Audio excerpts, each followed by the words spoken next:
नमस्कार, मैं अंकित आप सभी दर्शकों का आज फिर एक नई वीडियो में स्वागत करता हूं। दर्शकों, आज इस हथेली में मैं आपको दो रेखाओं के बारे में बताऊंगा। सर्वप्रथम प्रथम रेखा यह माइंड लाइन व दूसरी यह भाग्य की रेखा, अद्भुत भाग्य की रेखा इनके हाथ में है। इसके बारे में आज हम चर्चा करेंगे।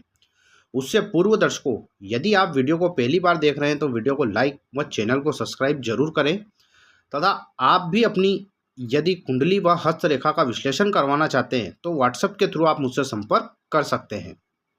तो देखिए दर्शकों, यह इनके हाथ में जो रेखा है इसे हम मस्तिष्क की यानी कि माइंड लाइन कहते हैं।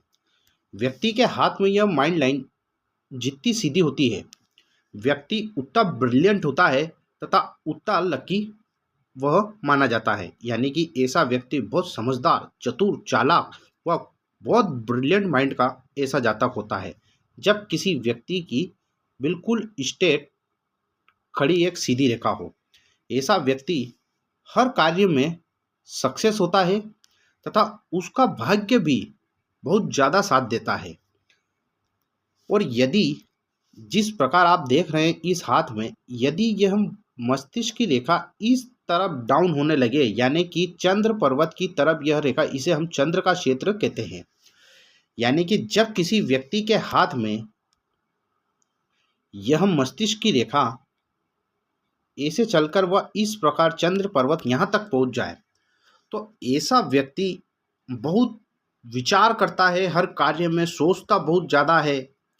ऐसा व्यक्ति डिप्रेस्ड होने की 100% यानी कि बहुत ज़्यादा चांस डिप्रेस होने का उनको हो जाता है।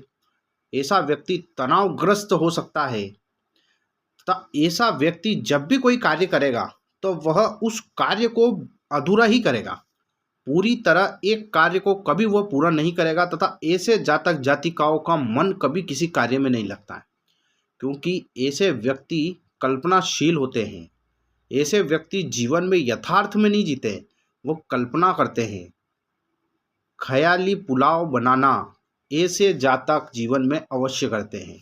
यानी कि ऐसे व्यक्ति के पास होगा 10 रुपये, लेकिन वो बातें करेंगे करोड़ों की, हजारों की, लाखों की।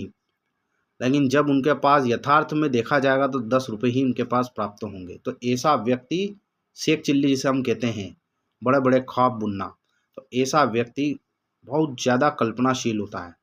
हालांकि यह रेखा व्यक्ति को कवि, लेखक, प्रोड्यूसर, फिल्म इंडस्ट्री में ऐसा व्यक्ति सक्सेस खूब होता है। क्यों? क्योंकि ऐसे व्यक्तियों की कल्पना बहुत अधिक होती है। वह फील्ड जिसमें सोचने का हमें कार्य हो तो ऐसा व्यक्ति उस फील्ड में खूब सक्सेस हो जाता है। हालांकि यह जब भी व्यक्ति को, इसका माइनस पॉइंट यह होता है कि ऐसा व्यक्ति बहुत सोचता है और कार्य को पूरी तरह नहीं कर पाता है। जब व्यक्ति किसी कार्य को पूरी तरह नहीं कर पाएगा तो वह सक्सेस किस प्रकार होगा।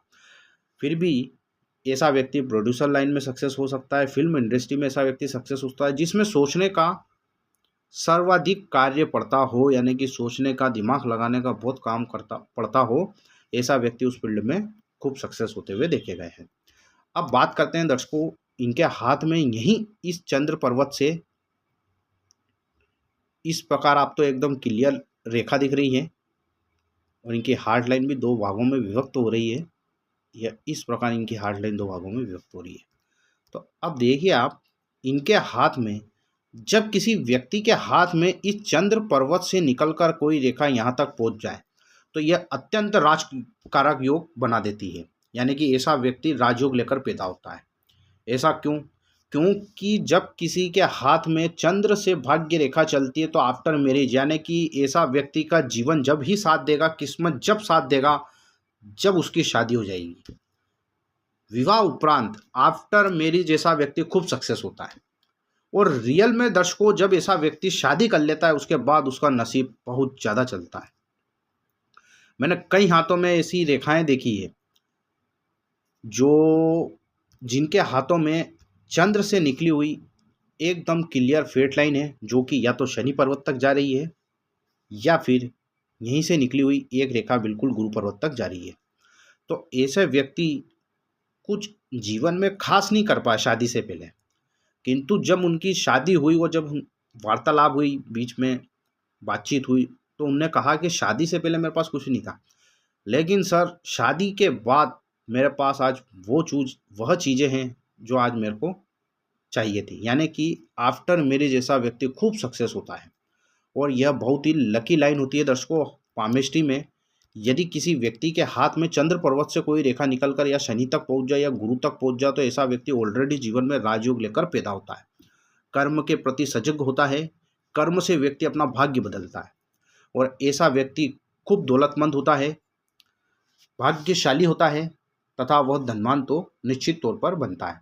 अब ऐसे व्यक्तियों के जीवन में माँ का सपोर्ट उसको बहुत मिलता है, पत्नी हो तो उसका सपोर्ट से वो सक्सेस होता है, प्रेमिका हो तो प्रेमिका के सपोर्ट से भी ऐसे लोग बहुत सक्सेस देखे गए, बुआ, मासी, चाचा, चाची, इस प्रकार। यानी कि स्त्री वर्ग के लोग, चंद्र चंद्र रिप्रेजेंट करता है स्त्री जातक को, स्त्रियों को, शुक्र रिप्रेजेंट करता है स्त्री को, ये दोनों ग्रह रिप्रेजेंट करते हैं स्त्री को। तो यानी कि जब कोई रेखा इस चंद्र से जाएगी ना, तो इसका सीधा असर यह इंडिकेट होता है कि ऐसे व्यक्तियों को स्त्रियों से बहुत लाभ होता है। और चंद्र को माँ का कारक भी कहा गया है, इसलिए ऐसा व्यक्ति माँ के सपोर्ट से भी खूब ज़्यादा सक्सेस होता है।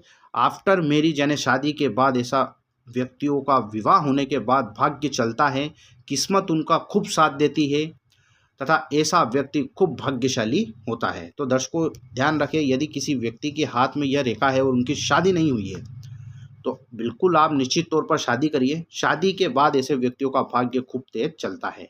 यदि दर्शकों इसी भाग्य रेखाओं को यदि कोई रेखा इस प्रकार काट देती है, इसी नहीं, यदि आपके हाथ में दर्शकों मान लीजिए माइंड लाइन है, यह हार्ट लाइन है, यह लाइफ लाइन है और यह फेट लाइन है, यदि इन हाथों में कोई भी रेखा को अगर कोई रेखा काट देती है, तो आप यकीन मानिए दर्शकों उस टाइम पीरियड में ऐसे व्यक्ति को नुकसान उठाना पड़ता है। यदि लाइफ लाइन को कोई रेखा अगर काट देती है, यह हमारे जीवन की रेखा होती है, यदि इस रेखा को यदि कोई रेखा बार बार काटते हुए आपको नजर आ, तो यकीन मानिए मृत्युतुल्य कष्ट यानी कि यह जीवन को समाप्त भी कर देती है। हालांकि इसके अलावा दोनों हाथों का एनालिसिस करना चाहिए, लेकिन फिर भी यह रेखा व्यक्ति को बहुत आर्थिक नुकसान देती है। और किसी भी रेखा को यदि कोई रेखा काट रही है, तो उस पीरियड में उस व्यक्ति को नुकसान होता है। जब इस प्रकार अगर टूटकर भाग्य रेखा चलती है, तो ये शुरुआती दौर में स्ट्रगल दिखाती है, किंतु कुछ समय बाद यह बिल्कुल सटीक सक्सेस दिलाएगी। तो दर्शकों बात हुई आज इनके हाथ में इस प्रकार, यानी कि एक माइंड लाइन की, जो माइंड लाइन चंद्र पर्वत की तरफ झुकती है, तो इसका क्या इंडिकेट होता है, क्या फल प्राप्त होता है। और दूसरी रेखा यह इनके हाथ में बहुत ही शुभ रेखा है, जिसे हम भाग्य की रेखा बोलते हैं। इन दोनों रेखाओं के बारे में चर्चा हुई। वीडियो आपको अच्छी लगे दर्शकों, तो वीडियो को लाइक और चैनल को सब्सक्राइब करना। और यदि आप भी अपनी हथेली या कुंडली का विश्लेषण करवाना चाहते हैं, तो व्हाट्सएप के थ्रू मुझसे आप संपर्क कर सकते हैं। आज के लिए दर्शकों बस इतना ही, फिर मुलाकात होगी, तब तक के लिए नमस्कार।